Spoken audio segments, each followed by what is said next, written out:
کے سامنے آئیں۔ آپ کا بہت شکریہ جموں کشمیر لبریشن فرنٹ کے چیئرمین یاسین ملک صاحب ARY نیوز سے بات کرنے کے لیے۔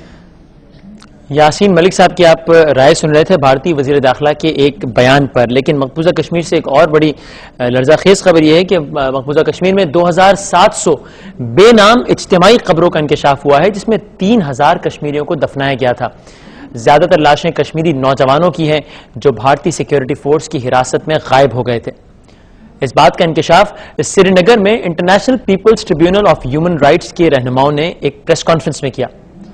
کانفرنس سے خطاب میں تنظیم کے سربراہ اگنا چترجی نے کہا کہ گزشتہ 3 سالوں میں مقبوضہ کشمیر کے 55 دیہاتوں کے سروے کے بعد ان قبروں کا انکشاف ہوا ہے۔ ان کا کہنا تھا کہ سروے سے پتہ چلا ہے کہ ان لوگوں کو تحریک آزادی کی جدوجہد کے دوران بھارتی سیکیورٹی فورسز نے ہلاک کیا۔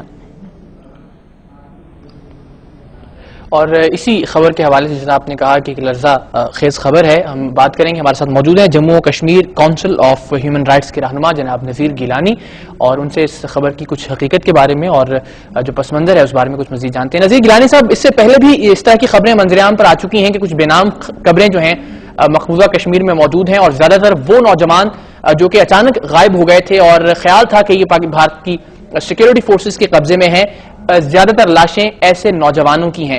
اب اس خبر کے منظر عام پر آنے کے بعد آپ کیا سمجھتے ہیں تحریک آزادی کشمیر جو ہے اس پر کس طرح سے اثر انداز ہوگی یہ خبر؟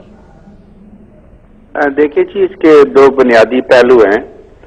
سب سے بڑا پہلو یہ ہے کہ یہ ایک صریح جرم ہے جو ہندوستان کی افواج کی طرف سے اگر ہوا ہے، کیونکہ یہ کشمیر کا ایک مستند جو ہے ٹرائیبیونل ہے، وہاں کے لوکل لوگ ہیں، پڑھے لکھے لوگ ہیں، اور ایک معتبر حوالہ ہے اس ٹرائیبیونل کا۔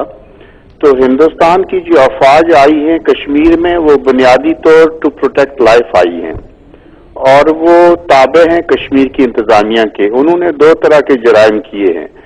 پہلا جرم یہ ہے کہ وہ اگر لاس آف لائف یا اس میں از خود شامل ہیں تو وہ الحاق ہی ختم ہو جاتا ہے ایب انیشو جو ہندوستان نے کشمیریوں کے ساتھ عارضی طور کیا تھا جو ڈسپیوٹڈ ہے۔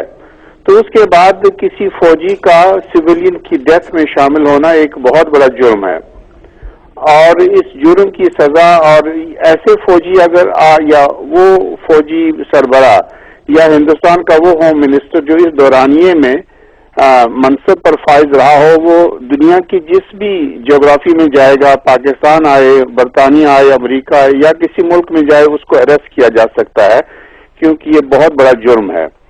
اور ان لوگوں کا غائب ہونا جو ہے یہ اس طرح بھی ہے، یہ حق خود ارادیت پر ایک بہت ہی کاری ضرب ہے، کیونکہ حق خود ارادیت میں عددی برتری کا حساب ہوگا، یعنی لیونگ بینگ جو ہے، زندہ انسان، وہ حق خود ارادیت میں شریک ہوگا۔